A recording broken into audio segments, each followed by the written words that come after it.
Il cambiamento climatico preoccupa 9 persone su 10 a nord-est. Nessuno nega la gravità del problema e per l'80% degli interpellati l'emergenza è legata all'attività dell'uomo, non al ciclo naturale della Terra. Questo è Sveglia Veneto, il primo podcast dedicato all'informazione vista da nord-est. Oggi è mercoledì 2 novembre 2022. La prima notizia del giorno riguarda la preoccupazione per il cambiamento climatico, una paura che è stata misurata dall'osservatorio sul nord-est curato da Demos per il Gazzettino. Il sondaggio è di quest'estate, realizzato tra il 5 e l'8 luglio. I risultati sono netti e chiarissimi. Solo il 2% degli intervistati si dice per nulla preoccupato dal cambiamento climatico del pianeta, quindi in sostanza la totalità delle persone a nord-est sono preoccupati per il cambiamento climatico e 9 su 10 sono molto o abbastanza preoccupati. Sul fatto che la responsabilità sia dell'uomo e non dei normali cicli naturali della Terra ne sono convinti l'80%, dicono appunto il cambiamento climatico esiste ed è causato dall'intervento umano, un 20% invece dice fa parte del ciclo naturale della Terra e non è invece influenzato dall'intervento umano, ma anche qui appunto il rapporto è schiacciante e sostanzialmente invariato rispetto alle generazioni. Infatti nel sondaggio c'è il dettaglio delle risposte per fascia d'età e sostanzialmente si va dai 18-24 anni che per l'85% sono convinti dell'esistenza del cambiamento climatico e che sia causato dall'uomo, alla fascia d'età più scettica, ovvero quella a 55-64 anni, dove comunque il 74% resta convinto dell'esistenza del cambiamento climatico e del fatto che sia causato dall'uomo. Quindi insomma pochi dubbi a nord-est, il cambiamento climatico c'è, la crisi climatica fa paura, preoccupa tutti e quasi tutti sono convinti che a causarla sia proprio l'uomo. Voltiamo pagina e proseguiamo con una notizia che troviamo invece sul giornale di Vicenza di oggi. Riguarda i morti sul lavoro e il monitoraggio sugli infortuni sul lavoro realizzato dall'osservatorio Vega di Mestre. Incidenti sul lavoro, un decesso su 3 avviene nel tragitto. Questo è il titolo dell'articolo di Carl Zilliken sul giornale di Vicenza di oggi. Aumento del 30% nella provincia di Vicenza, già 13 le vittime da inizio anno e sono sparite quasi del tutto dai conteggi le fatalità imputabili al Covid. C'è uno schema, un grafico con i dati delle morti bianche cosiddette in Veneto, degli infortuni mortali sul lavoro in Veneto. Vicenza appunto la crescita percentuale più elevata, si passa da 10 a 13 morti nei primi 9 mesi del 2022, il confronto naturalmente con l'anno precedente. In totale in Veneto sono 74 gli infortuni mortali avvenuti tra gennaio e settembre 2022. Il dato regionale resta al di sotto di quello della media italiana, ma in calo è soltanto la provincia di Treviso. È invariato invece il numero dei decessi in itinere, cresce quello degli infortuni mortali avvenuti sul posto di lavoro. Un tema, quello degli infortuni mortali e non sui luoghi di lavoro, quello della sicurezza e della salute nel lavoro, che con Sveglia Veneto continuiamo a seguire con attenzione. Proseguiamo con la rassegna stampa di oggi. Sui quotidiani del gruppo GEDI una notizia relativa alle Olimpiadi invernali di Milano Cortina. Olimpiadi, i fari della Corte dei Conti, il sistema è complesso, tanti i rischi, nessun fascicolo aperto ma i giudici contabili stanno vigilando. Montella, procuratore regionale della Corte dei Conti, parla di un pericolo sprechi, lungaggini e perdita dei finanziamenti. Il faro della Corte dei Conti quindi acceso sulle Olimpiadi di Milano Cortina 2026. Per ora c'è un monito soltanto, nessun fascicolo aperto, ma abbiamo sollevato il rischio che si sovrappongano le competenze, si duplichino le spese, le procedure subiscano dei rallentamenti, si perdano i finanziamenti o non si arrivi per tempo, spiega così il procuratore regionale Ugo Montella nella sua reprimenda non solo alla regione ma anche allo Stato e agli altri soggetti istituzionali coinvolti nella partita. Nessun fascicolo aperto dunque, ma la preoccupazione destata dalla complessa e stratificata architettura del sistema che si è venuta a creare con l'istituzione delle fondazioni della società, con l'approvazione di programmi per così dire paralleli, nonché per la realizzazione di tutte le opere correlate e o connesse con la gestione dell'evento, in considerazione dei tempi stretti che rimangono e dei ritardi già rilevati. Insomma, sono molteplici le preoccupazioni della Corte dei Conti, c'è il rischio dell'aumento dei costi, ci sono i ritardi e serve quindi fare estrema attenzione secondo la magistratura contabile che ancora comunque non ha aperto alcun fascicolo d'indagine. Veneto Innovazione, la società in-house della regione alla quale è stata demandata la gestione di Veneto in Action, avrà un ruolo chiave e dovrà gestire tutto il programma appunto pluriennale che si articolerà in una serie di iniziative per rilanciare il ruolo economico e produttivo del Veneto. Il budget va da un minimo di 1,5 milioni a un massimo di 3,5 milioni di euro, ma l'organizzazione è ancora una fase embrionale e la Corte dei Conti si riserva di svolgere un controllo successivo sui cicli di bilancio. Questo per quanto riguarda le prossime Olimpiadi invernali di Milano Cortina.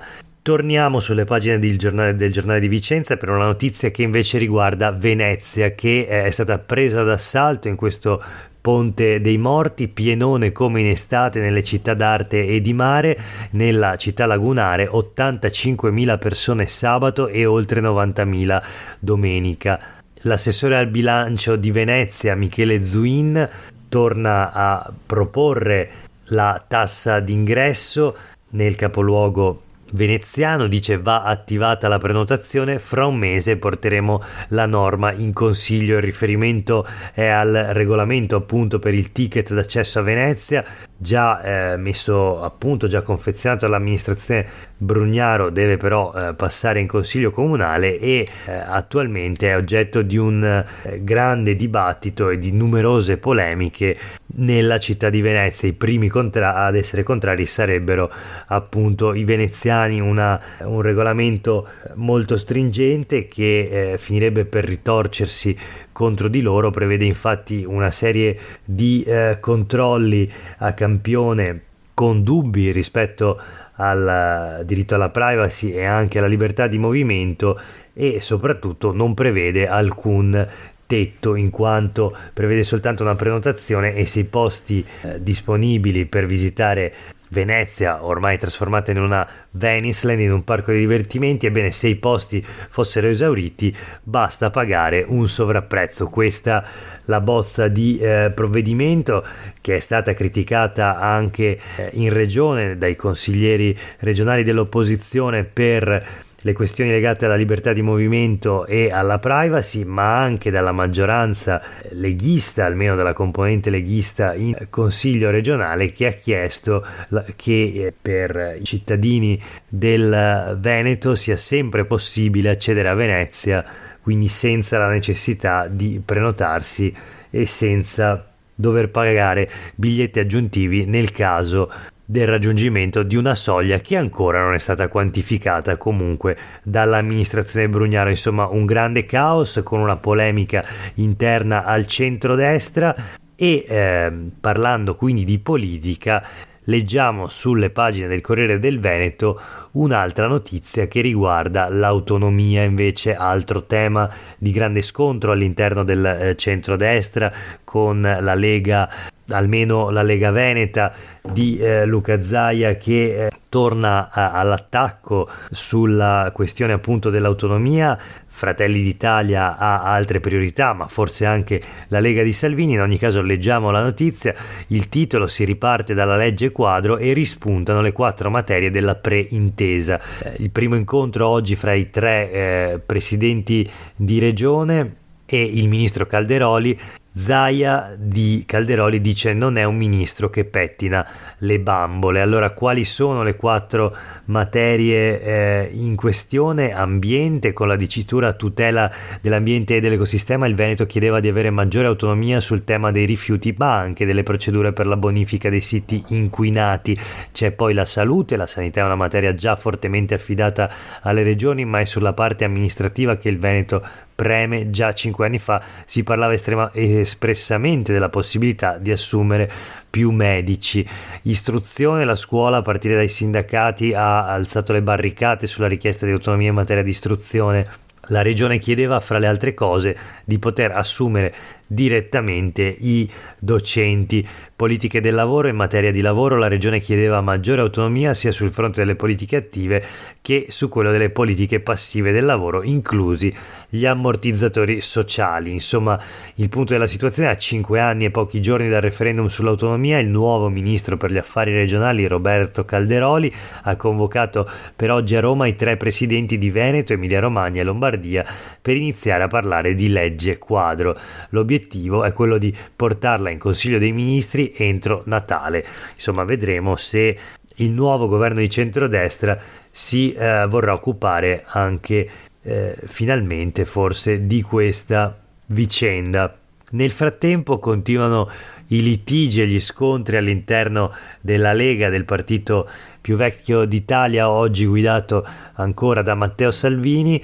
La notizia sui quotidiani del gruppo Gedi: Liga, il partito degli scontenti, premiati soltanto i padovani. I parlamentari veneti della Lega sono compatti nell'augurare buon lavoro ai 2 sottosegretari nominati lunedì dalla Presidente del Consiglio Giorgia Meloni. Rappresenteranno il nostro territorio in 2 dicasteri di fondamentale importanza e con Lorenzo Fontana daranno ancora più voce ai veneti, scrivono in una nota congiunta. Spostandosi a nord-est e quindi da Roma a Venezia, l'atmosfera che si respira è invece tesissima e incredula, perché la Caporetto delle amministrative di Padova e soprattutto di Verona ha paradossalmente premiato proprio i politici che arrivano dalle 2 città, e quindi Massimo Bitonci, sottosegretario al Mise, e Andrea Ostellari, sottosegretario alla giustizia da Padova. Lorenzo Fontana, presidente del Senato da Verona. 3 fedelissimi di Matteo Salvini, naturalmente nessuno uomo in quota Zaia.